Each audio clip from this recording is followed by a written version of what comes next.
La Sociedad Dominica de Medios de Comunicación, Sodomco, presenta A Pensar Más con Rosa María Palacios. Muy buenos días, señoras y señores, bienvenidos a Pensar Más con Rosa María Palacios a través de las emisoras de la Sociedad Dominica de Medios de Comunicación. La Sociedad Dominica de Medios de Comunicación está integrada en Lima por Radio Santa Rosa, 1500 kilociclos en la amplitud modulada, 105.1 en la frecuencia modulada al sur de nuestra capital. También está Radio Santo Domingo en Chimbote, Radio San Martín en Arequipa, Radio Veritas en el Cusco, Radio Cepagua en Ucayali, Radio Quillabampa en La Convención, Radio Madre de Dios en Puerto Maldonado. Estas dos últimas emisoras nos ven a través de su plataforma televisiva. Radio Huánuco en Huánuco, Radio La Voz de Ayacucho en Ayacucho, Radio Pública en Puno, Radio San Valentín en Lampa, Radio Moro en Ancash, Radio Cumbre en Huacayo, Radio Milenio en Satipo, Radio Estación Solar en Abancay, Radio Oriente en Yurimaguas, Radio Los Ángeles en Cajamarca, Radio Activa en Cerro de Pasco y Apumaque Estéreo y Aemetagua nos pone en podcast en todo el Perú y el mundo, los canales de YouTube, tanto de Sodomco como de Radio Santa Rosa, la página web www.radiosantarosa.com.pe. Hoy es 25 de enero del año 2021, es una fiesta también importante para la iglesia. Hoy día se celebra la conversión de San Pablo. Saludamos a Rosa María Palacios el día de hoy. Rosa María, ¿cómo estás? Muy buenos días. Muy buenos días, Abel. Muy buenos días a todos nuestros oyentes en todo el Perú. Estamos transmitiendo nuevamente para ustedes aquí desde Cañete, pero para Lima y para el mundo entero. Aquí amanece un poquito soleado, pero todavía nuboso, aunque ya el clima cambió. Abel, no sé si lo has sentido ya este fin de semana. Dejamos atrás el enero nublado y frío de las mañanas para tener bastante calor. Sí. Así es, pero así con el calor también están llegando pues muy malas noticias, ¿no? Todo el fin de semana, la prensa, la atención mediática ha estado en la situación del COVID, como debe ser, porque la verdad es que las cifras son muy malas. Más que una curva de ascensos en número de fallecidos, lo que tenemos es una pared, una línea recta que sube, que no parece tener fin. Y las cosas vienen mal. Estamos ya en algunos días encima de los 180 fallecidos y no parece que esto mejore en las próximas 5, 10, 15 semanas, como ocurrió, ustedes saben, en la primera ola, que duró más o menos 20 semanas, ¿no es cierto? Nosotros ya hemos pasado 5 de enero, desde la última semana de diciembre, si quieren, y 4 de enero, y luego viene una larga espera que va a ser muy trágica porque en realidad no hay forma de atender a todas las personas que necesitan atención médica. Nuevamente, los pedidos de camas UCI nos invaden las redes sociales, en el Twitter, mucha gente desesperada. La variante británica es una variante mucho más contagiosa y lo que se dijo no es, hoy se supone, hoy se está investigando, aun cuando no se sabe bien, que es más letal, pero aun cuando no lo fuera, te llena las emergencias, ¿no es cierto?, de personas que necesitan oxígeno. Y si no estás preparado para esa demanda de camas UCI, de hospitalizaciones, de oxígeno, pues no se va a lograr atender a todo el mundo, ¿no? Cama de hospitalización sí hay, y oxígeno comienza a haber distintas demandas. Nos dijeron que el sábado, vamos a verificarlo, se habían logrado mandar balones de oxígeno a Huánuco, que estaban muy, muy desesperados por la situación, pero en todo caso, todo va a escasear de nuevo. Y frente a eso, la desesperación de que llegue la vacuna, pues, Abel, y no llega, ¿no? El día viernes conocimos ya que 20 empresas privadas que trabajan con una ONG que se llama Soluciones Empresariales, esas 20 empresas privadas han fletado el avión de DHL, que es un charter que se contrata para esto, para traer los containers con el millón de vacunas que vienen de China. Y todo el problema en este momento es que los trámites en el Perú tienen que concluir, en China y en el Perú. Y lo que demanda la DIGEMIT de China es información sobre la vacuna, sobre las buenas prácticas de manufactura. O sea, hay un celo que es correcto, creo que es correcto, para tiempos normales. Pero es un celo que es incorrecto en tiempos de emergencia. Cada día que pasa son vidas que se pierden, porque la DIGEMIT no puede seguir en el plan de que tiene que esperar hasta el último papel que mande la autoridad china. Si ya el Estado peruano como Estado ha comprado, ya ha expresado su voluntad de comprar, ¿qué tanto tienen que pedir las autoridades de DIGEMIT? En todo caso, con cargo a regularización. Es una vacuna de emergencia. Todo el mundo sabe que esto se acaba de aprobar. O sea, necesitamos velocidad. La gente está en los hospitales muriendo y los médicos y enfermeras exponen su vida todos los días. Van más de 200 médicos fallecidos. Las listas del Colegio Médico son terribles. Han puesto una cuota de sacrificio tan grande como la de los policías del Perú. Tienen que ser los primeros en vacunarse, porque están en contacto con la gente, necesitan esa vacunación. Ya, la verdad que francamente uno no sabe qué hacer. Hoy día estamos a 25, el presidente de la República dijo enero. Bueno, parece que no va a poder cumplir su promesa por razones burocráticas, que estoy seguro molestan tanto a él como a cualquiera, pero es que estas personas que están en la DIGEMIT, las doctoras químico-farmacéuticas que dirigen la DIGEMIT siempre, que están ahí, no leen los periódicos, no tienen familiares médicos, no saben lo que está pasando en el Perú, exigen y exigen solamente por su terror burocrático de luego ser procesados, examinados, perseguidos por la Contraloría. Y eso hace que paren 1 millón de vacunas que pueden llegar a vacunar a la gente ya.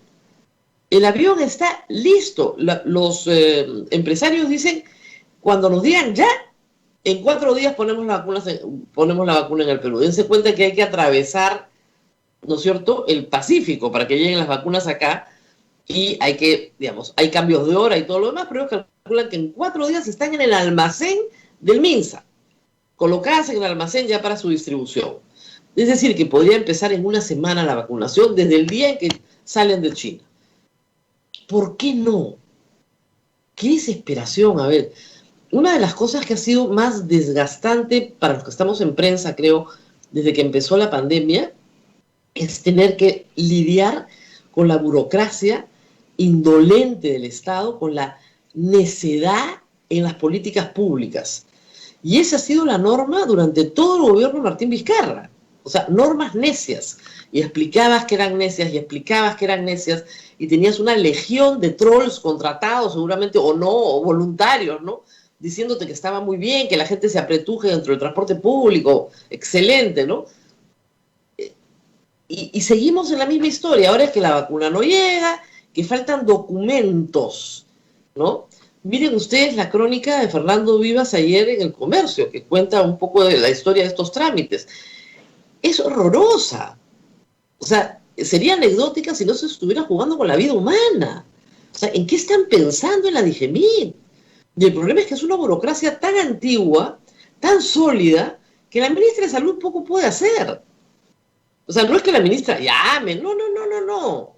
Hay unos cuellos de botella que no dejan pasar la licencia para que entre el medicamento.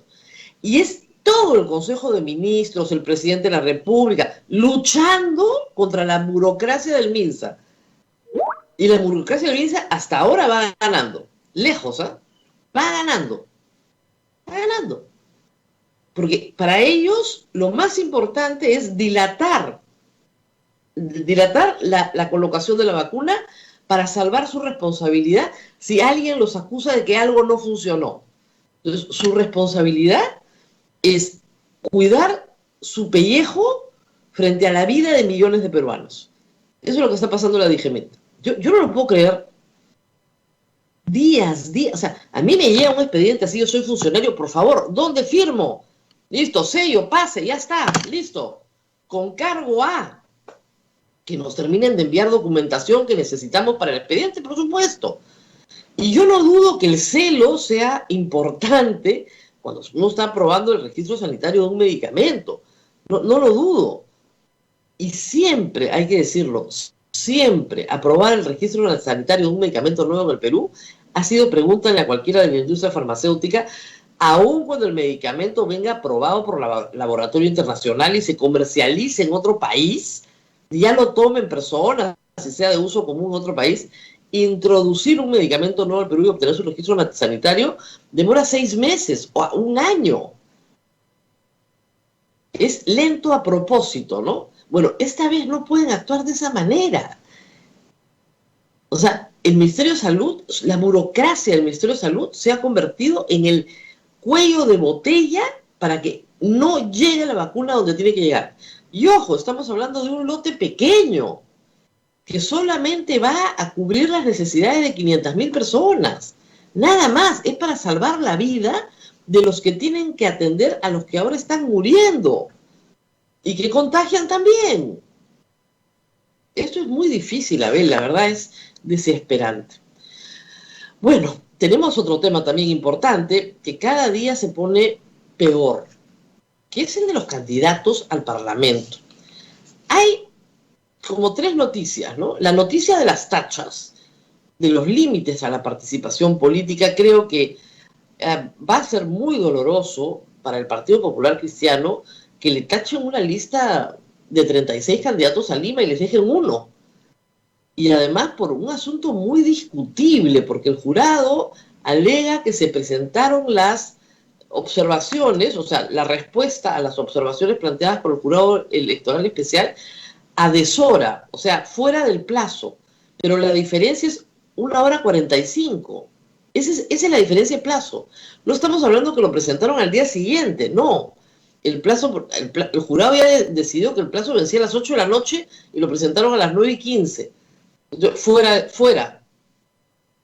Ese no es pues un requisito sustancial para la participación política, que es un derecho constitucional. Alberto Bengolea ha señalado que va a presentar acciones de amparo ante el Poder Judicial, puede ganarlas, pero va a estar difícil porque finalmente, como ustedes saben, el Jurado Nacional de Elecciones es última y definitiva instancia en justicia electoral y sus resoluciones son inapelables.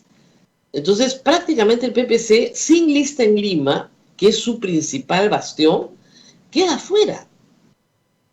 Ya está fuera. O sea, de verdad, no hay mucho que hacer. No era una lista que tenía opciones, pero podía salvar la valla con un poco de trabajo, colocar 5 congresistas, pero su plaza más fuerte es Lima y ya no tiene lista. Entonces, es como si nos fueran quitando los invitados, pues, Abel. O sea, yo los entrevisto y de ahí desaparecen. Y el otro tema, que creo que también es importante, es la revelación de la información de los candidatos. Información que muchas veces son ellos los que promueven. O sea, ellos han presentado en su hoja de vida determinada información. Esa información, a través de varios motores de búsqueda que diferentes medios de comunicación tienen, están trabajando, consolida información, lo hemos visto ya varias veces en este programa, y nos dice cuáles son los candidatos que cumplieron sentencia judicial. No está vigente, o sea, la cumplieron. Y les explico un poquito para que entiendan. En el derecho penal, cuando uno es sentenciado, esa sentencia, una vez que se cumple, pasa el tiempo. A mí me condenan a 3 años de pena privativa de libertad suspendida, o sea, no tengo que ir a la cárcel. Muy bien, pasan los 3 años y yo ya me rehabilité, ¿ok? Una vez que me rehabilité, de acuerdo al Código Penal, se borran los antecedentes penales, porque ya me rehabilité, ya regresé a trabajar al mundo, ¿no es cierto?, civil, normal, el que siempre he tenido. Muy bien.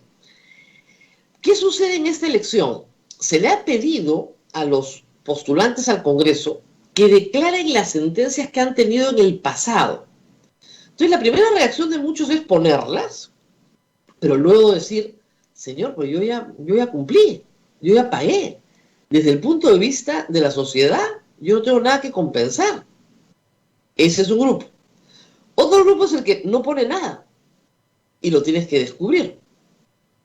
Y otro grupo, que es el grupo que realmente importa, ¿ok? Es el grupo que está siendo procesado. Es decir, no ha sido condenado y se le presume inocente, porque eso es lo que manda la Constitución. Pero en ese grupo de procesados hay casos críticos, que son los que verdaderamente importan. Ustedes han visto una candidata de Puno de Alianza para el Progreso el día sábado, primera plana del comercio. Tráfico ilícito de drogas, Murrier. Estuvo 7 meses presa en prisión preventiva, la soltaron por el COVID y ahora postula como candidata de 25 añitos. Obviamente, enterados de esta historia, la primera reacción del partido fue, es homonimia, no es ella. Pero la verdad, uno leía la crónica y se mataba la risa, pues el teléfono de la detenida es el mismo teléfono con el que contesta hoy. No va a ser homonimia, pues.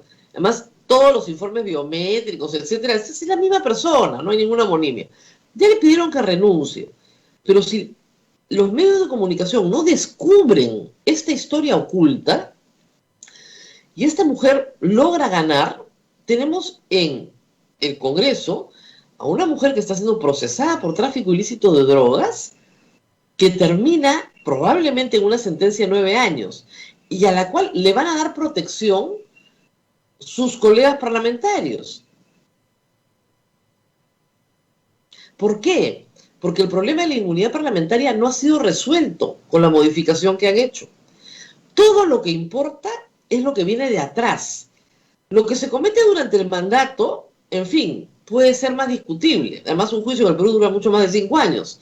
Se terminará cuando deje de ser congresista. Pero los que vienen con juicios de atrás, esos son los que importan. Y de esos no sabemos nada. Eso es lo terrible. Pero claro, uno dice, no, yo quiero conocer los antecedentes para saber cuál es el carácter de mi congresista, digamos, del que pienso, por el que pienso votar. Y la pregunta que nos tenemos que hacer todos los peruanos es, ¿de verdad te importa? A ver, el señor Alarcón, que ha hecho todo lo que ha hecho en este Congreso, que llegó de la mano de UPP en Arequipa, de donde él no es, porque él no es nacido y criado en Arequipa, ojo, hasta donde se ha estudiado algo en Arequipa, pero nada más. Muy bien. Este señor Alarcón que ganó porque UPP ganó la votación, no fue el candidato más votado de Arequipa, no. No fue el candidato más votado de Arequipa, pero gana porque UPP gana su sitio, el PPC, los otros partidos que habían tenido buena votación, desaparecen y gana su sitio. Todo el mundo sabía, Televisión Nacional, que grababa a los ministros, que tenía un problema, ¿no es cierto?, con la adquisición y venta de vehículos que no podía justificar con sus ingresos, etcétera, etcétera. Muy bien. Votaron por él. Sabiendo. El sistema permite que esa persona llegue, sabiendo todo lo que se sabía. Sabía perfectamente. El señor Humberto Acuña, hermano del señor César Acuña, sigue sentado en el Congreso, ¿ah? Sentenciado. No lo van a sacar. Nunca. Y lo pusieron de presidente de la Comisión de Presupuesto. No les importa.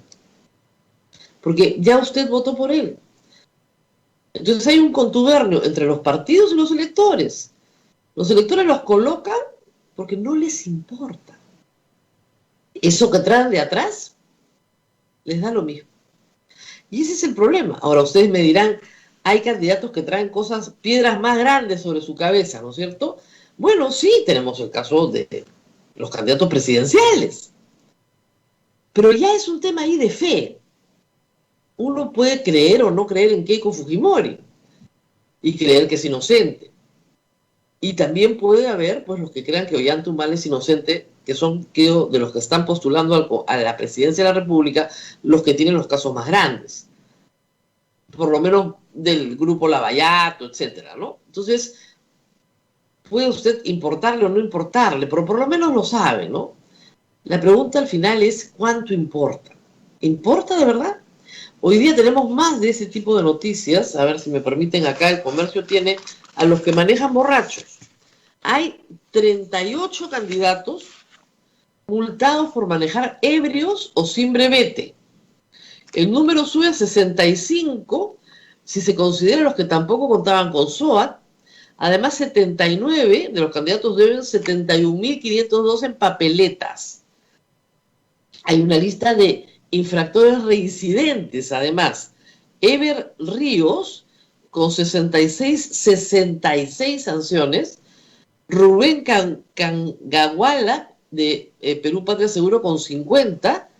Y Rina Huacre, de Renacimiento Unido, con 40. El otro también, Ever Ríos, con Renacimiento Unido. O sea, 40 papeletas, tranquilo, 66 papeletas, tranquilo, 66 papeletas, ¿cómo maneja ese hombre? No tengo SOA, no tengo brevete, estoy ebrio, manejo ebrio. Claro, o sea, al final de cuentas uno podría decir, no va a funcionar con estos partidos, no, pero de todas maneras, ¿no? O sea, ¿cómo puede ser que una persona, regresemos al caso de Acuña, que una persona procesada porque le encontraron en una maleta 12 kilos de cocaína, 12 kilos, o sea, es un montón, ¿ok? En Tacna, en el puesto de Santa Rosa, le encuentran 12 kilos de cocaína. Obviamente la detienen, obviamente va a la cárcel, obviamente está 7 meses en prisión, vive en la epidemia del COVID. Como no son sentenciados, son burriers, la liberan para que no muera de COVID. Y no se le ocurre mejor cosa que postular al Congreso en una lista que sí tiene opciones. Ya hemos visto lo que pasó en enero.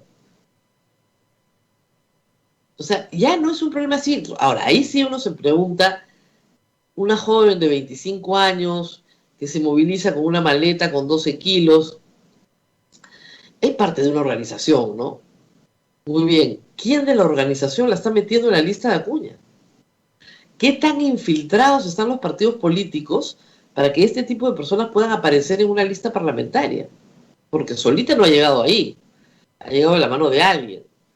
Haría bien el partido Alianza para el Progreso en averiguar quién es el padrino o la madrina de esta joven de 25 años que llega a APP para candidatear por Puno, ¿no? No habían mejores candidatos, no tenían otras personas ahí que podían ser más aptas para ser elegidas. De la mano de quién llegó y cómo llegó. Eso es bien interesante también saber, porque eso te da la pista de cuán infiltrados están los partidos en asuntos tan graves como el narcotráfico. De lo cual siempre se dice y nunca se prueba. Esta es la primera vez que tenemos las pruebas sin discusión de que esta mujer transportaba 12 kilos. 12 kilos. Es muchísimo. A mí me sorprendió que solo pidieran 9 años. 12 kilos es una cantidad enorme. O sea, eso no es microcomercialización. Eso es parte de una red grande. Aparentemente querían sacar la droga por Bolivia y la detuvieron antes de que lograra sacarlo. En fin, Abel, son 8:25. Estamos todavía viendo imágenes, acá estoy viendo, de eventos. Al señor Acuña le gustan los eventos, no hay forma, ¿no? Pero por lo menos ahora los sienta, los ha sentado en chota, en sillas espaciadas, para que no lo toquen. Va a terminar enfermándose. Miren, el señor Julio Guzmán está enfermo en este momento, le deseamos también pronta mejoría. Su señora vicepresidenta, candidata, la señora Ford Powell, enferma también. O sea, la plancha presidencial de los morados está en cama. El señor Sagasti salió de la plancha porque no es presidente de la República, felizmente. Y Dios sabe cuántos más. Yo no sé, hay algunos candidatos que son personas muy mayores, como el señor Acuña. Tiene que cuidarse y dar el ejemplo, ¿no? Pero en fin. Abel, ¿alguna pregunta del Sí, público? sí. ¿Qué pasa con los filtros en los partidos, Rosa María? Yo recuerdo que hemos tenido varias veces al doctor Jaime Antesana y siempre nos ha hablado que se infiltran, metían su plata a los narcotraficantes, pero lo que dijo al final, en las últimas entrevistas que le hicimos, es que no solamente iban a infiltrar su plata, sino que ellos mismos iban a postular, y ahorita estamos viendo uno de estos casos. Claro, lo que pasa es que a Jaime Antesana siempre lo acusan de que presente pruebas para denunciar a estas personas. Bueno, esta vez ya no tiene que presentar pruebas porque la persona está denunciada. Pero evidentemente esta joven de 25 años pues no es la que dirige la firma, ¿no? Es un eslabón en una cadena mucho más larga. La pregunta es cómo llega a una lista parlamentaria con 25 años, con la edad mínima, ¿no es cierto? Con antecedentes penales de ese calibre. Porque lamentablemente ahí, ¿qué es lo que sucede? Como no está sentenciada, detectarla es muy difícil. Pero son esos los casos los que importan. Ahora, se presenta un asunto que es también controversial.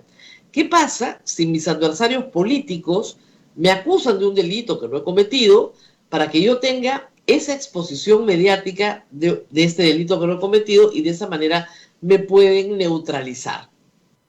O sea, el caso, por ejemplo, de Pedro Cateriano. Pedro Cateriano ha tenido un sinnúmero de juicios durante 3 años que nunca han llegado a juicio, todos mueren en la fiscalía, pero hechos y diseñados desde el Congreso, por el APRE, por el Fujimorismo, para crearle problemas en el sistema de justicia. La manera de operar del APRE ha sido siempre esa. O sea, yo conozco cómo trabajan, todos sabemos. Entonces, siempre cabe la duda que un candidato diga, no, perdón, yo he sido autoridad, he sido alcalde, he sido regidor, he sido consejero regional, en fin, gobernador, y esto que me están imputando yo no lo he hecho, yo soy inocente, pero lo han hecho mis adversarios políticos para que yo no pueda postular. Y como en el Perú eso se hace, y es verdad que se hace, y todos sabemos que se hace, puede ser una historia creíble. Puede ser una historia creíble, pero también puede ser un peculado, un enriquecimiento ilícito, un acto de corrupción, cualquier delito contra la administración de justicia. Lo importante en todo caso es que lo sepamos. El problema es que el formato de el jurado, si bien ha avanzado un paso en el cual ya nos dicen las sentencias cumplidas, y algunos señalan que eso es inconstitucional, pero en fin, nos lo dicen, no nos dicen los procesos en curso. Y esos procesos en curso son los que nos deberían llamar más la atención, porque las sentencias se van a emitir en el plazo siguiente de los 5 años. Lo que pasó con Donaire, lo que pasó con Vinicio Ríos. Eso sucede en el plazo en el cual ya esas personas son congresistas. Y el problema es que se quedan en el Congreso porque obtienen protección del Congreso. Y esa protección, para levantar la inmunidad parlamentaria en caso de delitos que vienen de atrás, yo creo que tal como está redactado el artículo del Congreso, de la reforma, no va a ser tan simple como que la levanta la Corte Suprema. Porque vienen de atrás. Y van a decir no. Porque fíjense, tal como está redactada la Constitución actual, la vigente, que todavía no ha sido reformada, en estricto sentido, un delito que viene de atrás no tiene inmunidad parlamentaria. Ni siquiera hay que pedirle nada al Congreso. No hay que ni siquiera levantar la inmunidad de arresto. No tiene inmunidad, tal como está redactado. Pero la interpretación auténtica que hace el Congreso es que en caso de arresto sí le tienen que pedir permiso al Congreso. Por eso es que Donaire se fugó, por eso es que Vinicio Ríos se fugó, todos se fugan, tienen tiempo de más, pero de más para organizar su fuga. Y al final la policía los tiene que atrapar y hacerlos cumplir su pena. Y la otra pregunta es, ¿queremos tener prófugos de la justicia sentados en el Congreso? ¿De verdad? ¿En serio? Pero ahí tenemos a Alarcón. Y todo el mundo sabía los antecedentes de Alarcón. O sea, no es que el público no supiera. Votaron por una persona procesada, no sentenciada, ahora ya está acusada, por graves delitos contra la administración pública, y no les importó. Y claro, ahí viene el tema de la banalización de la política. Es decir, tú judicializas la política, entonces ya la denuncia se vuelve banal.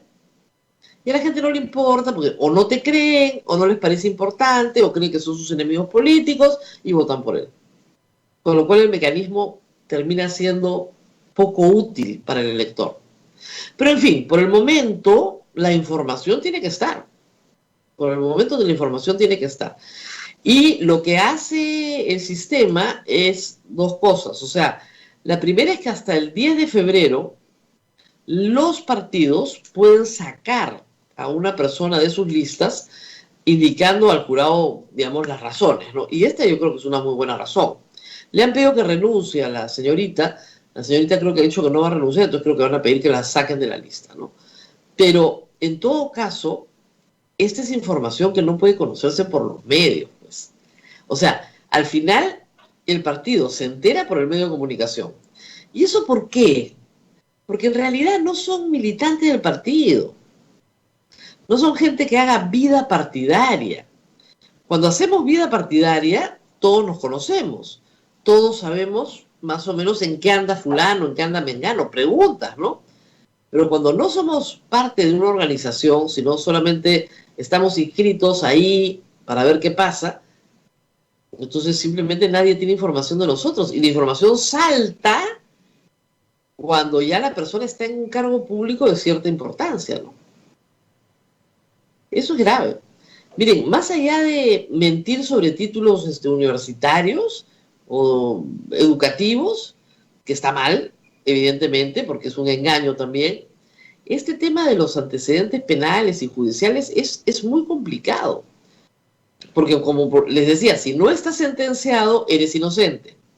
Si ya cumpliste tu pena, no tienes antecedentes porque ya pagaste con la sociedad.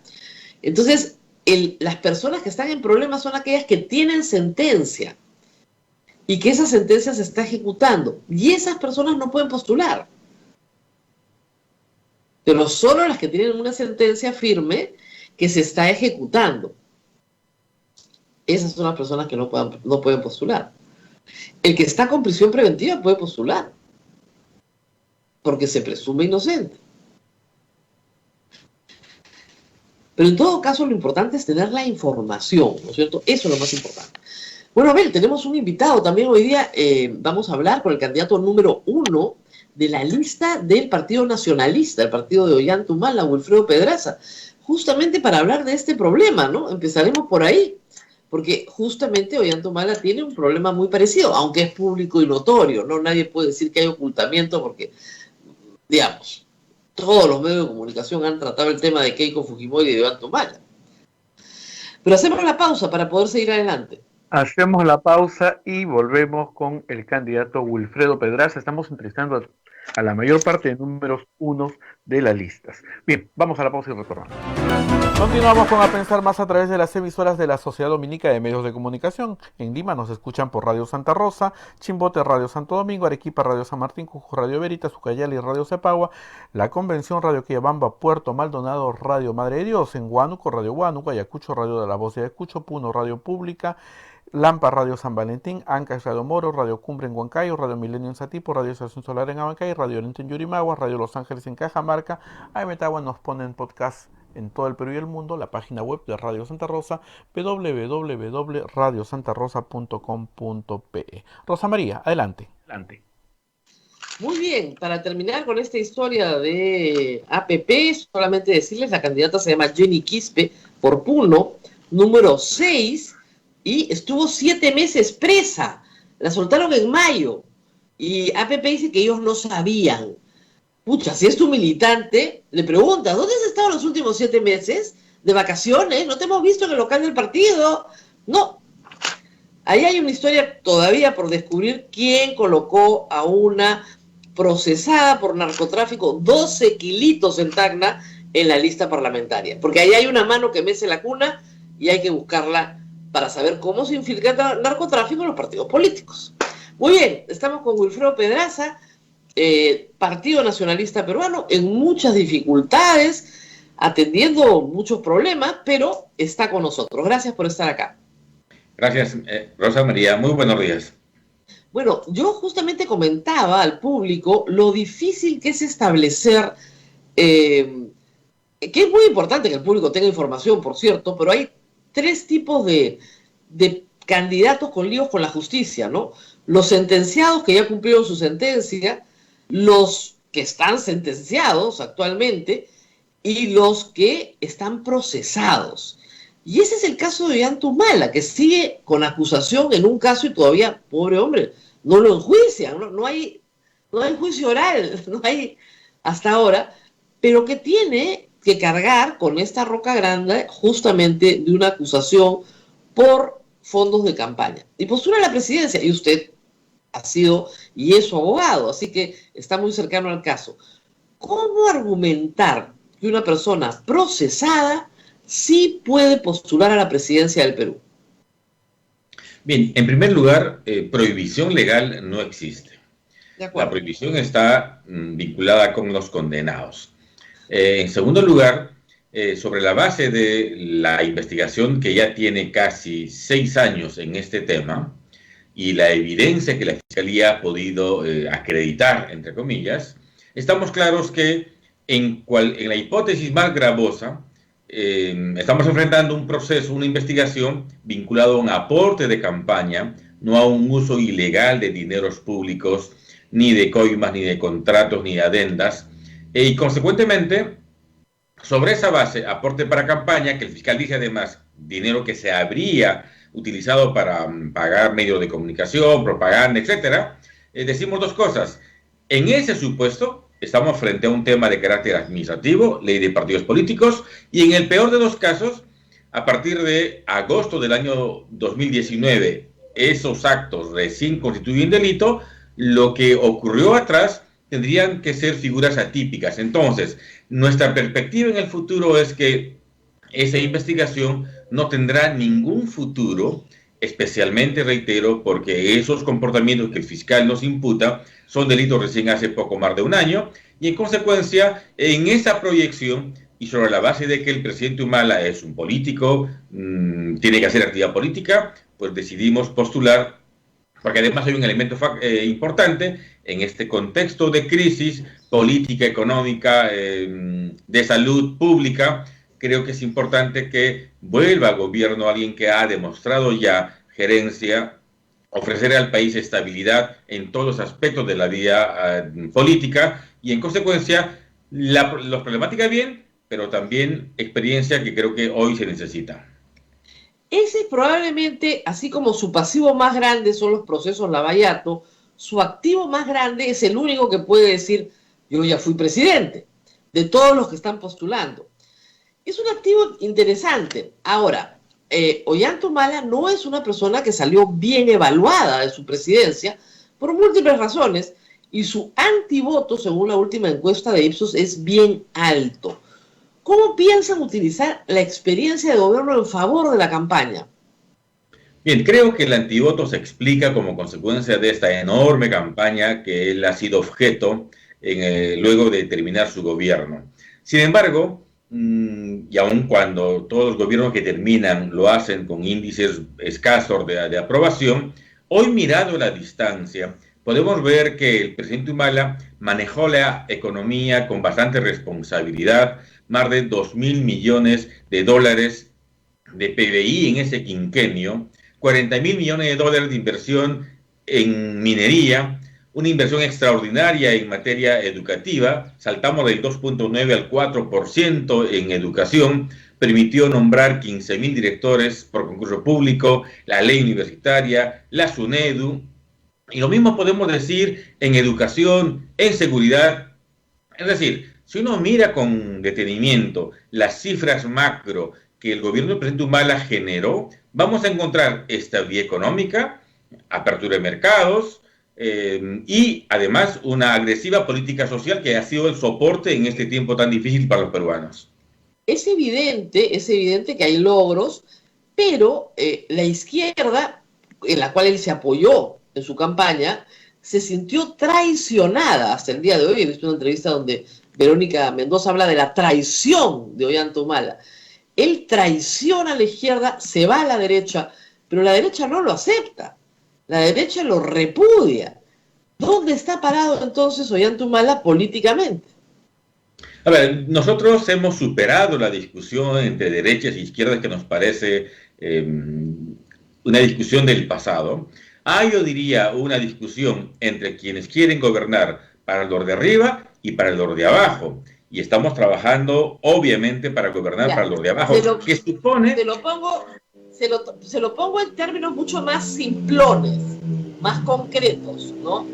Se parece que estuviera pasando un avión por acá, pero en fin, ya pasó la policía. Digamos, para la CONFIEP, Ollanta Humala es intragable.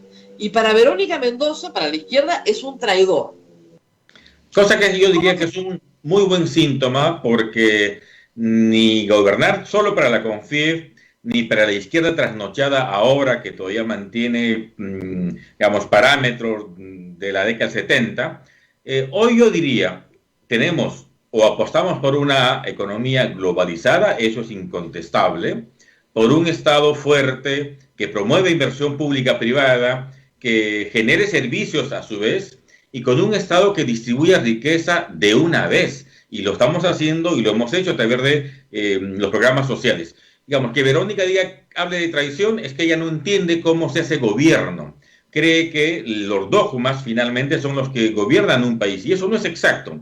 El presidente Humala cambió, hizo un giro sin duda, para generar la segunda vuelta, y cumplió rigurosamente lo que se ofreció en la famosa hoja de ruta. Y creo que hay que ser responsables en este tiempo.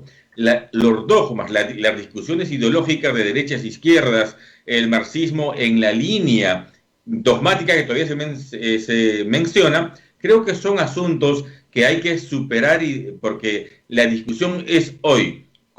¿Qué visión tiene uno del Estado? ¿Qué visión tiene de la economía? ¿Y qué hace para incluir? Y el presidente Humala ha demostrado que promueve una economía abierta, ha demostrado que promueve un Estado que trabaje con los empresarios, por supuesto, ellos generan riqueza, eso nos queda absolutamente claro, pero que también redistribuya ahora, y se ha intentado hacer con los programas sociales, que han tenido sin duda un éxito enorme y han sido el principal soporte en este periodo. Por tanto, experiencia de gobierno exitoso, diría que lo tenemos, porque dirán lo que quieran decir, pero a diferencia de este quinquenio perdido absolutamente, y de los gobiernos antes del 2011, hemos mostrado estabilidad económica, estabilidad política, y seguramente habríamos manejado muchísimo mejor esta pandemia que ha acabado con el trabajo y ha acabado con la economía en el país especialmente.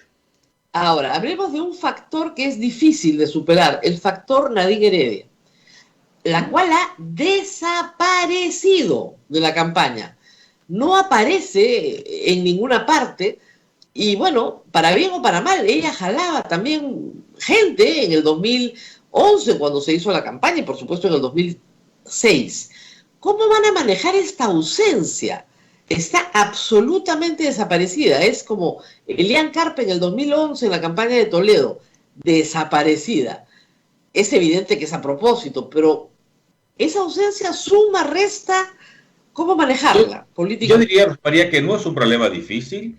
Ella está ahora dedicada a su familia y al negocio que está comenzando a montar, a que esto crezca. Está dedicada al esclarecimiento de las investigaciones que todavía le quedan, de manera tal que la decisión es colectiva. Ella no va a participar en este proceso electoral por esas circunstancias, y entonces el tema está absolutamente definido y para bien o para mal, como usted dice, esa es la decisión y vamos a continuar en ese propósito. Pero si Ollanta Humala fuera presidente, de nuevo, en el Perú a veces se reeligen presidentes, es difícil, pero podría hacerlo. ¿Cuál sería el papel de Nadine Heredia en ese gobierno? El que le toque, sin duda. Ella es la esposa de Ollanta y jugará el papel que le toca jugar por ese contexto. Y estoy seguro que vamos a nosotros lograr remontar ese antivoto que tenemos sobre la base de mostrar cifras, de mostrar obras y sobre todo de experiencia de gobierno. El problema por el cual está siendo juzgada en la Administración de Justicia es porque se le imputa un rol de gestión que no le correspondía. Ese es el problema. No le correspondía porque la esposa del presidente no tiene ninguna labor de gestión en el Estado peruano. El problema es que esa es justamente la discusión.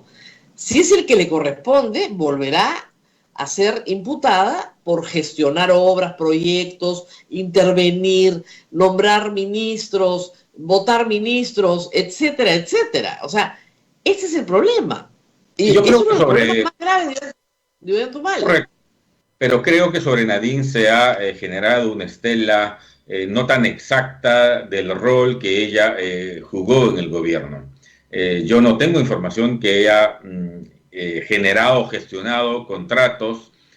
Tuvo un rol importante en tanto fundador del Partido Nacionalista, en tanto esposa del presidente Humala, pero creo que aquello que se imputa vinculado a contratos, adendas o cualquier circunstancia es una imputación que no tiene sustento y en todo caso supongo que las personas aprendemos por la experiencia y yo estoy absolutamente seguro que después de julio del 2021 el manejo de la cosa pública será como se ha hecho siempre, con transparencia, con bastante firmeza y cada uno en el rol que le corresponde.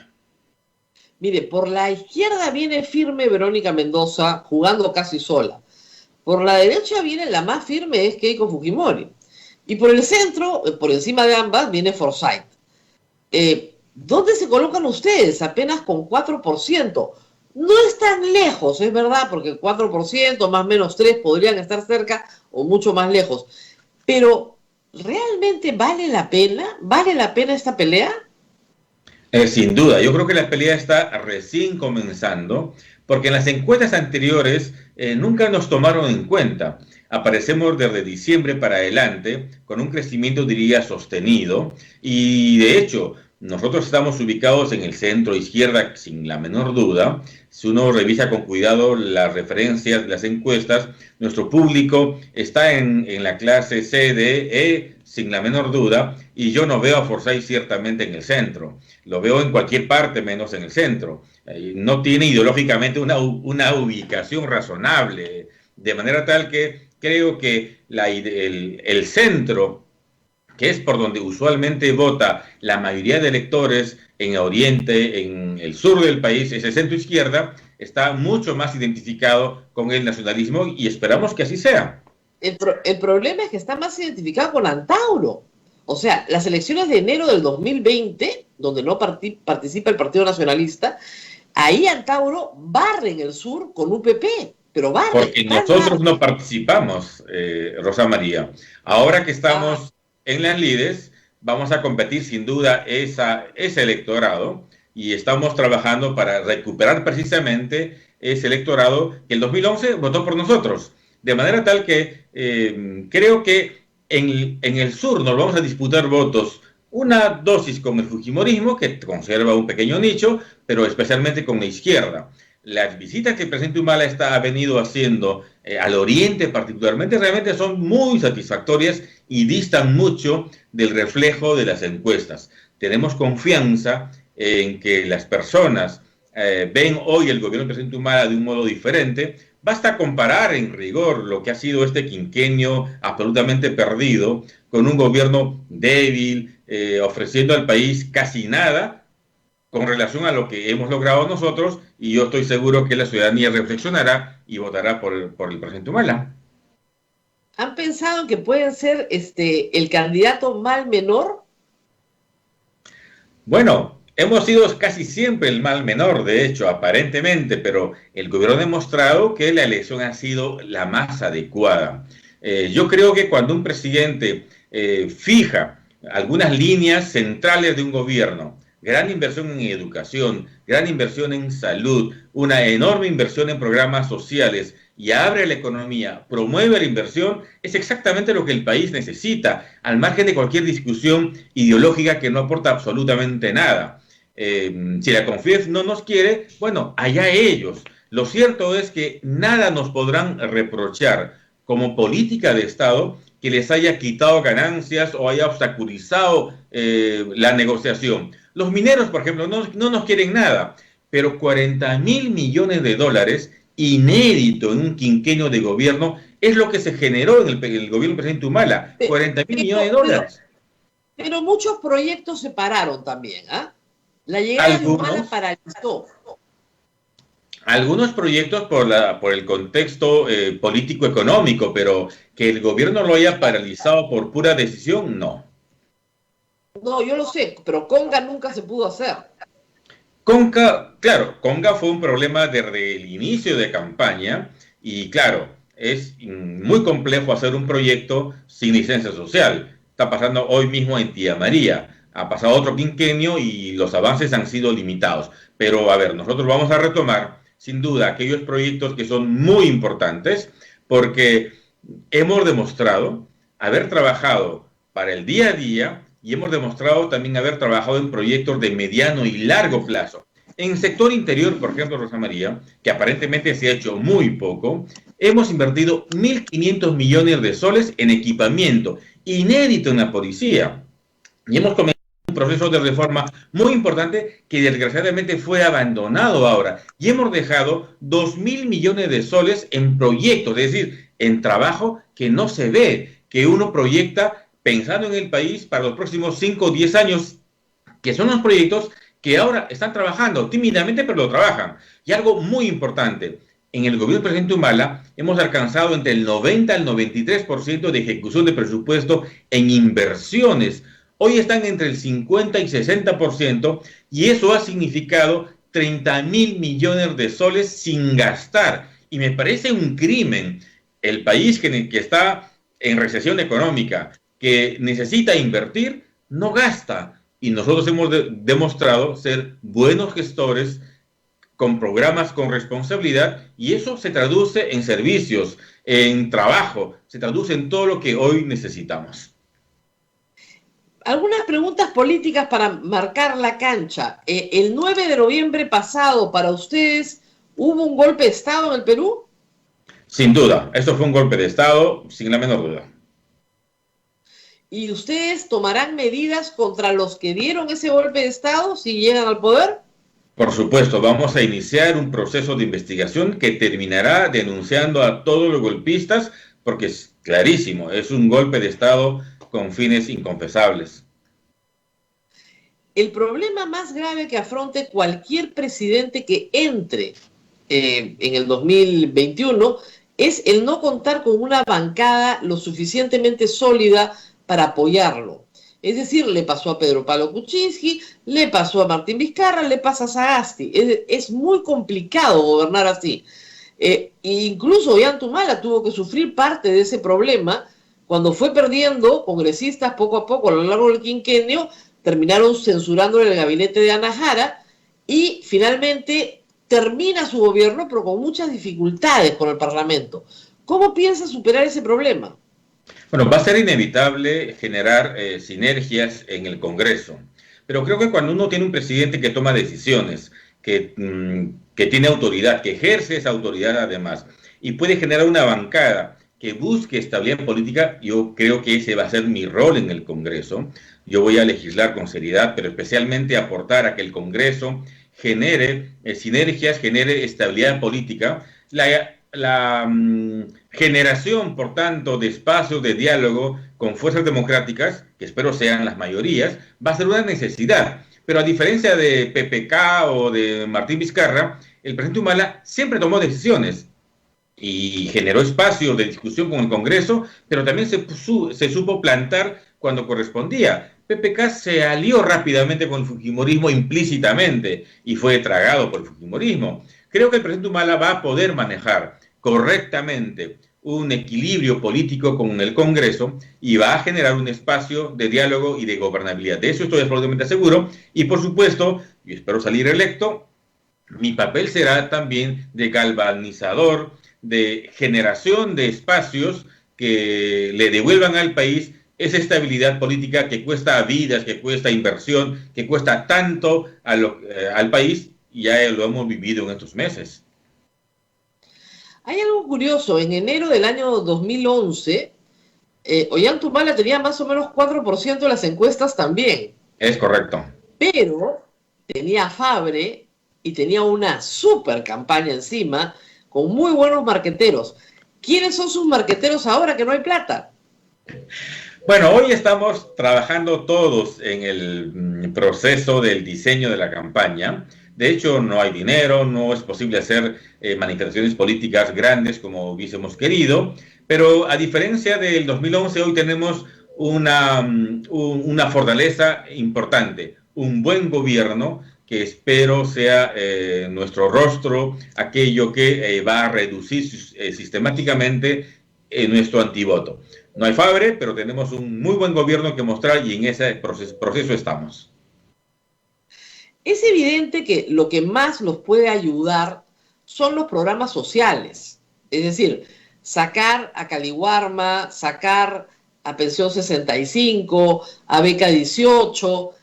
Pero la pregunta ¿es sostenible un Estado con una política redistributiva planteada en esos términos? ¿No genera clientelismo? Siempre, sin duda, esa es la discusión de centro. Nosotros hemos demostrado en los 5 años de gobierno no tener denuncia de clientelismo político en el manejo de los programas sociales. Eso me parece muy importante. ¿Por qué se han hecho programas sociales? Porque era imprescindible distribuir. El presidente decía, hay que distribuir para crecer y no al revés. Hay que crecer para finalmente luego distribuir. Por tanto, lejos del clientelismo, en un país tan pobre como el nuestro es imprescindible generar políticas sociales, porque si no, el sufrimiento de la población mayoritaria es enorme. El acceso a pensión 65 que ha cambiado vidas, la generación de más de 100.000 becas, está cambiando vidas, familias y pequeñas comunidades sin la menor duda. El plan Esperanza, la atención de personas con cáncer que hoy se ha abandonado, me parece extraordinario. Es decir, se hace con un fin social y sin clientelismo político, porque eso sería perverso. Nosotros vamos a recuperar los programas, redimensionarlo, porque es la manera de cómo un país debe de distribuir cuando ha comenzado a tener renta media. Hoy estamos, por supuesto, en situación difícil. Las reservas se han caído, la inflación se va a disparar, el PBI está pésimo. Bueno, pero con un poco de gerencia y con un equipo técnico que ya tenemos y que tiene experiencia en gobierno, estamos seguros que vamos a remontar la situación de hoy, situación que hoy atraviesa el país. ¿Quién sería un ministro de Economía de Ollanta?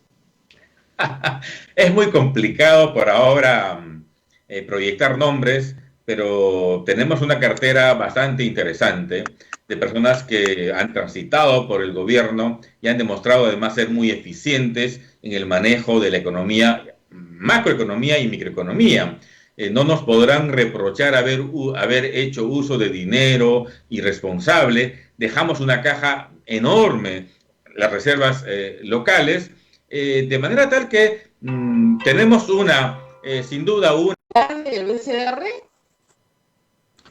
Bueno, como principio y teniendo en cuenta que hasta ahora él juega y ha cumplido un papel importante, yo no veo en principio, mi opinión personal, ningún inconveniente. Creo que es un presidente del BCR exitoso a pesar del tiempo que tiene. Por lo tanto, bueno, eso da mucha tranquilidad a los mercados, por eso se lo pregunto, porque vamos a enfrentar una situación económica muy difícil el próximo año y el 2022 también. Es decir, esto no es el 2011. Ollanta Humala no va a encontrar un país en crecimiento con flujos importantes por la minería, por el contrario. Va a encontrar un país en severas dificultades económicas. Es otro manejo. Tal vez no sea el país que él conoció hace ya 10 años. Sin duda hemos visto que la caída del PBI va a bordear el 14%, un déficit fiscal altísimo, más del 8%, millón de estudiantes que han dejado estudiar en el colegio o las universidades. De hecho, es un país diferente, pero precisamente por eso, volver a la estabilidad, generar experiencias políticas que repongan esos espacios, demanda de una persona que ya ha gerenciado el país, que tiene experiencia y que además lo ha hecho con bastante responsabilidad. A nosotros no nos van a imputar en el gobierno del presidente Humala haber manejado algún aspecto del Estado con irresponsabilidad o por pura política. En esa proyección estoy absolutamente seguro que la experiencia del presidente Humala y del equipo además que está trabajando con nosotros va a jugar un papel determinante y saldremos finalmente de este quinquenio que ha sido absolutamente perdido. A mí, reitero, me parece gravísimo que habiendo dinero en el Estado, porque dinero existe, hoy 30.000 millones de dólares no se gastan porque falta capacidad de gestión. 800 grandes proyectos de obras paralizados, lo ha dicho la Contraloría, por litigios entre el Estado y el proveedor. Nosotros vamos a generar mecanismos que si a 5 meses de un litigio no se resuelve, pues que venga un proveedor diferente, ese litigio se resuelva donde corresponda, pero que la obra continúe, que el gasto público continúe, porque como tú bien sabes, Rosa María, eso se traduce en obra, en inversión, en gasto, se traduce especialmente en servicios, y creo que es tiempo de darle un giro importante a tanta obra, a tanto recurso paralizado hasta hoy. El expresidente Vizcarra ha pedido una postergación de 4 semanas de las elecciones para que no nos coja en el pico más alto de la evolución de la pandemia. ¿Qué piensa de esa solicitud? Nos parece impertinente promover postergaciones de las elecciones. La pandemia va a continuar, hoy tenemos 9 meses en pandemia, de manera tal que con crisis, con picos o no, creo que el proceso debe de continuar por una razón fundamental. Tiene que comenzar pronto un gobierno que le devuelva al país miradas de corto, mediano y largo plazo. El presidente Sagasti está atrapado por la coyuntura. No puede hacer casi nada en realidad, y por eso me parece fundamental que las elecciones sean como se ha programado, para que el cambio de gobierno sea pronto, se comience a trabajar muy pronto también, porque eso es lo que nos va a permitir salir de la crisis en nuestro país. A mí me parece inconcebible que a 9 meses de pandemia los peruanos sigan haciendo penosas colas para buscar oxígenos para su familia. Creo que hay que hacer un giro en la gerencia de recursos para enfrentar la pandemia, porque, claro, el mercado está constreñido, pero hay cosas que se tendrían que hacer incluso por la vía de la emergencia, como por ejemplo, implantar rápidamente plantas de oxígeno. Es inconcebible que los peruanos sigamos en colas y se sigan muriendo por falta de oxígeno después de 9 meses. Y eso solo demuestra una cosa, una falta de gestión, diría. Abel, no sé si tenemos preguntas del público, por favor, si no nos va a ganar la hora. Sí, Rosa María. Bien, la pregunta que sale de nuestros oyentes y que viene a la mente, me imagino, es esa promesa de campaña que hizo el señor Humala del gas, de 12 soles el balón, ahora que el gas ha subido tanto.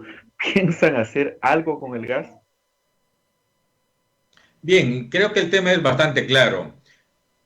Quizás se explicó incorrectamente, pero hay 450.000 peruanos que son suscriptores del programa del FICE, un programa de gas barato, que les cuesta exactamente eso, 14 soles, cofinanciado por el Estado, a quienes se les llevó en su momento una cocina, se les regaló un balón de gas y compran cada tiempo su balón de gas a 14 soles, gas natural.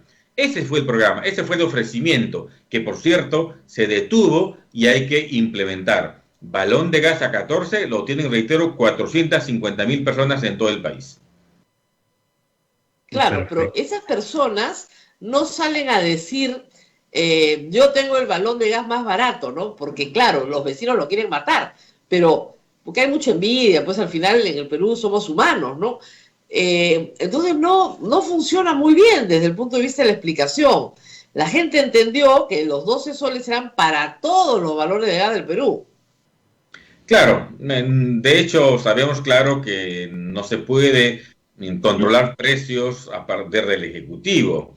Hay regulaciones del mercado que nosotros respetamos, pero sí se interviene, como en el proyecto FICE, que permite, reitero, a miles de personas tener un gas barato.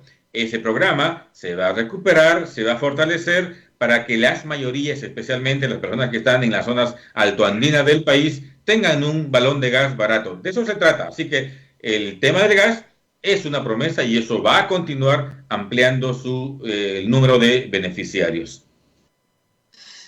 Abel, más Bien, preguntas. sí, tenemos varias preguntas. Otra pregunta que también sale rápidamente, ¿cuál va a ser la relación con Venezuela? La que debe tener un país democrático como el nuestro. A mí me queda claro que Venezuela es un país gobernado hoy por un dictador, y nosotros lo decimos con absoluta claridad. Es un país que tiene que ha ido cerrando espacios democráticos a su comunidad, y la relación será aquella que el país sostiene con todos los demás países, con las atingencias bastante particulares. Si se refieren a una alianza ideológica como nos imputaron en 2006, eso es un asunto del pasado. El presidente Humala, reitero, ha demostrado gobernar para el país sobre la base o exento de cualquier ideología, pensando en las mayorías, y eso por supuesto se va a reproducir desde julio de 2021. El tema indulto, la señora Fujimori ha dicho que ella indultaría a su padre o en caso que no sea ella la presidenta, pediría a el presidente que salga, que indulte a su papá. ¿Ustedes indultarían a Alberto Fujimori? De ninguna manera. El indulto está prohibido por la ley. El presidente Fujimori tiene condenas que le impiden acceder al indulto, y consecuentemente vamos a respetar la ley y no haremos nada para modificar en ese propósito. Si se trata de un indulto humanitario, eso habrá que verlo. Personalmente pienso, siendo coherente con lo que he pensado siempre respecto a la viabilidad de un indulto humanitario en abstracto, habrá que evaluar en su tiempo, pero el indulto común, ciertamente eso sería un despropósito. El tema de la Constitución. ¿Están de acuerdo con cambiar toda la Constitución, nueva Constitución? Sí, vamos a promover una nueva Constitución luego de un referéndum, si es que la ciudadanía así lo impulsa. Y lo hacemos básicamente no para cambiar, y quiero decirlo con mucha claridad, para cambiar el capítulo económico y volver al estatismo ni a ningún lineamiento trasnochado. La política económica está bastante clara para nosotros, pero sí para incorporar ciertos derechos, derecho al agua, derecho del acceso gratuito al Internet, hoy tan vital, por ejemplo, para reformar algunos aspectos de la política y evitar, por ejemplo, todos los problemas que hemos tenido hoy como consecuencia de las vacancias al presidente. Creo que hay que regular esos aspectos.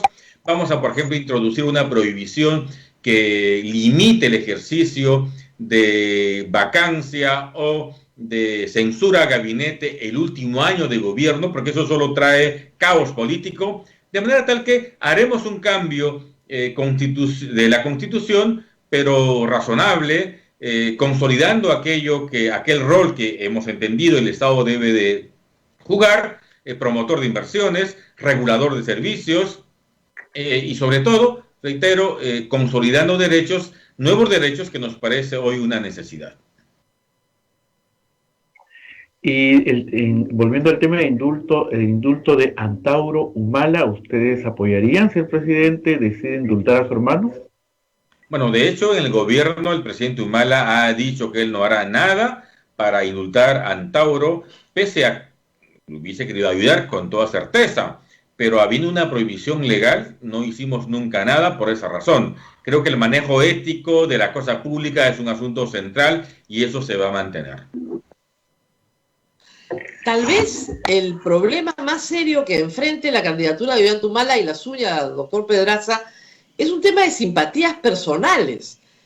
Alan García desarrolló una campaña brutal, efectiva, muy radical contra la reelección conyugal. Usted recuerda esa frase, y fueron cientos de portadas contra Nadine Heredia, el entendido de que ella iba a ser la candidata presidencial. El error que cometieron los Humala, yo lo he escrito, es que jamás desmintieron a tiempo esa imputación y no lo hicieron ni siquiera con la firmeza debida, y eso tenía un enorme costo político para ellos. ¿Usted cree que han aprendido de ese error, que aprenderán a desmentir o a poner las cosas en claro en su momento?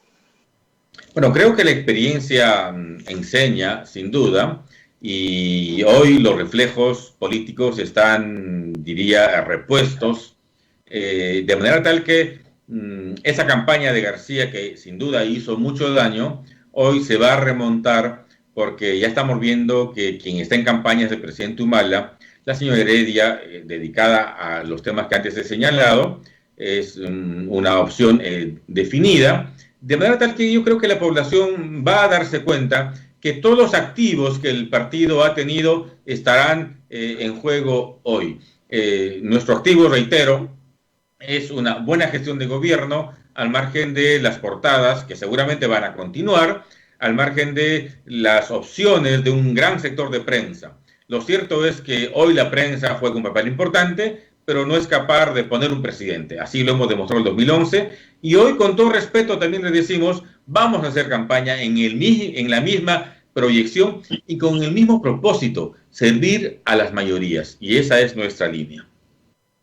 Desde otro punto de vista, desde el punto de vista social, se señala que Ollanta Humala es un presidente, o fue un presidente muy conservador, en el sentido de las libertades sociales. Nunca apoyó la unión civil, ni el matrimonio igualitario, los derechos de la mujer, en fin, que en esa área siempre fue muy conservador, ¿es verdad? A ver, ha habido discusiones en el seno del gabinete, de manera informal, en el tiempo de gobierno. Hoy tenemos claras las cosas, yo diría. Ha pasado bastante tiempo y ha habido un debate importante. Nosotros, por supuesto, hoy promovemos y aceptamos la posibilidad de una unión, no importa el sexo de las personas. Me parece parte del desarrollo social de las personas. Y por tanto vamos a ver o vamos a participar, promover el reconocimiento de derechos de quienes tienen o pretenden un matrimonio entre personas del mismo sexo. Eso nos queda hoy claro. O sea, matrimonio igualitario lo propondrían ustedes. Así es. Mi postura es esa. Mire qué interesante, ¿eh? Porque eso es un giro bastante grande de 10 años atrás, ¿ah? Bueno, creo que la evolución nos obliga a ciertas circunstancias, así como, por ejemplo, somos partidarios hoy de regular y autorizar el aborto en casos de violación, que me parece un tema central, especialmente cuando se trate de niñas.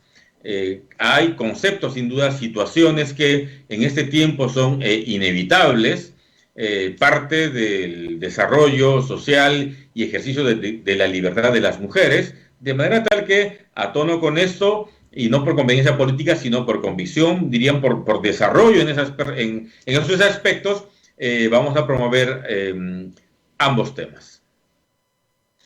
El problema también hay que decirlo político, con Ollanta Humala es que, supongamos que sea elegido, ha estado 10 meses en prisión preventiva y está esperando una sentencia que tendría que suspenderse durante su mandato. Y hay quienes dirían, bueno, está postulando para escapar de una sentencia.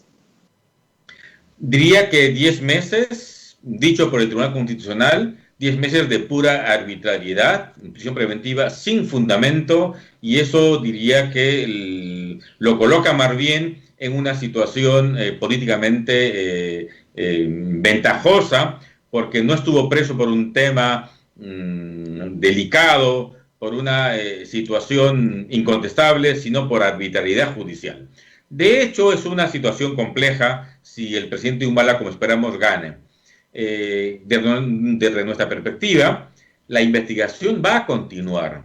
Lo único que no se generase sería una ejecución de una probable condena, pero asumimos que eso no va a ocurrir, porque el lavado de activos no tiene ningún futuro. Reitero, si en el país... Doctor Pedraza, yo comparto su punto de vista, no de ahora, lo comparto desde el 2014. Es correcto. Pero hasta ahora nadie nos hace caso, le digo. O sea, no hay un solo juez todavía que haya resuelto sobre el tema de fondo. Y parece que los jueces están aterrados, porque por una excepción, Ustedes están en el control de acusación sobre ese tema. Es correcto. En una excepción que todavía no se resuelve. ¿Cuándo esperan una resolución sobre esa excepción? Bueno, estamos yendo a la Corte Suprema vía casación para discutir la excepción, y yo espero que después de estos años de intensa situación movida por la prensa, movida por el fujimorismo y el APRE en su momento, que al final la bola de nieve los arrastró también, yo espero que al terminar este periodo, los jueces supremos especialmente ya no miren a la prensa ni miren el movimiento político y hagan derecho, evalúen en perspectiva de aquello que a los estudiantes de derecho nos enseñan en los primeros ciclos, principio de legalidad, la no aplicación retroactiva de la ley penal, y en esa perspectiva tendría que ser muy fácil resolver el caso de lavado de activos y archivarse en consecuencia. Nosotros esperamos que los jueces supremos hoy, esta Corte Suprema, tenga el valor, porque tengo que decirlo con todas sus letras, tenga el valor de mirar el fondo sin el impacto político que eso podría generar. Estamos buscando justicia. Esto no es una evaluación política, es de derecho. Y en el derecho, el principio de legalidad dispone que aquello que no fue regulado claramente como delito y que aparece entonces en fecha posterior, lo de atrás es conducta típica. En la hipótesis fiscal, si eso fuera verdad, lo que el fiscal nos imputa, pues no es delito. Y si eso es así tan claro, pues le corresponde a la Suprema tomar una decisión que espero muy pronto lo haga. En el caso de Nadine Heredia hay que decir que en el caso gasoducto, cuando se pide prisión preventiva nuevamente, la primera resolución del juez es una resolución muy interesante porque le dice al fiscal, usted ni siquiera ha presentado indicios de delito. Luego apelan y en la superior le dan arresto domiciliario a Nadine Heredia. Pero esa primera resolución es la primera vez de una derrota, digamos, importante en el caso gasoducto para la fiscalía. Pero no se ha hablado mucho de ella. Lo que dice el juez, ustedes no han podido acreditar ni siquiera indicios de delito. ¿Qué pasó con esa resolución? A ver. Una sala superior compuesta por 3 magistrados fue de opinión diferente. Creo que con poca reflexión, la decisión del juez, que entró un poco al fondo del tema y exigió como corresponde un análisis mucho más objetivo, con más elementos probatorios en el caso de Nadine y gasoducto, pues descartó todo elemento razonable. No había peligro procesal, no había cumplimiento del primer requisito de la prisión preventiva, que era elemento probatorio suficiente. La sala fue de un criterio diferente para un asunto de puro subjetivismo. ¿Qué ha cambiado desde entonces? La verdad es que nada. La investigación esa continúa tal cual, construida sobre la base de chismes, de los graña, que reproducen dichos de terceros, que barata los contradice, y en consecuencia, un argumento pegado así con baba no va a tener ninguna proyección procesal correcta. Claro, lo que tiene es el sostenimiento de una investigación de largo plazo, que hace daño político, que hace daño a las familias, pero que en rigor no va a tener ninguna consecuencia procesal si es que los jueces fueran realmente mucho más objetivos. Fíjese, Rosa María, nosotros a lo largo de este tiempo básicamente hemos estado pidiendo objetividad a los jueces. Los jueces no tienen ningún derecho de subjetivizar cuando no tienen evidencia. El subjetivismo es un tema del pasado. Hoy los jueces, les guste o no, tienen que tomar decisiones sobre la base de la evidencia. Y la evidencia es prueba. La evidencia tiene que ser hechos, no presunciones y presunciones y presunciones. Y en esa línea, gasoducto tampoco es una investigación que tenga futuro. ¿Por qué se excluyó al postor? Eso se está investigando, pero la imputación que se hace contra Nadine de haber favorecido al postor choca contra la evidencia de que a lo largo de este proceso de gasoducto nunca nadie se quejó de algún aspecto vinculado con las bases que favorezcan a algún postor. Se ha demostrado que en las 3 etapas principales siempre hubo pluralidad de postores, hasta el minuto final. Por tanto, esa mano de Nadine supuestamente no existe. Lo que hay entonces es presunciones que espero en el tiempo se vaya diluyendo. Muy bien. Abel, ¿nos podemos despedir ya? No sé si sí, Rosa María, ya. Muy bien. Muy bueno. Muy bien. Solamente quedó el tema de la ONP, si estarían de acuerdo con el tema de la ONP. ONP, esta famosa evolución organizada por Urresti y sus amigos. A ver, es un tema sin duda muy sensible. Nosotros vamos a, y lo ha anunciado el presidente Humala hace muy poco, vamos así promover un paquete de estímulos económicos de 800 soles a la mayoría de personas, pero no en una cuota, sino en varios aportes, de manera tal que tengan las personas un recurso básico para sobrevivir y no estemos haciendo uso de triquiñuelas como los de la ONP, que en verdad se hacen por razones populistas.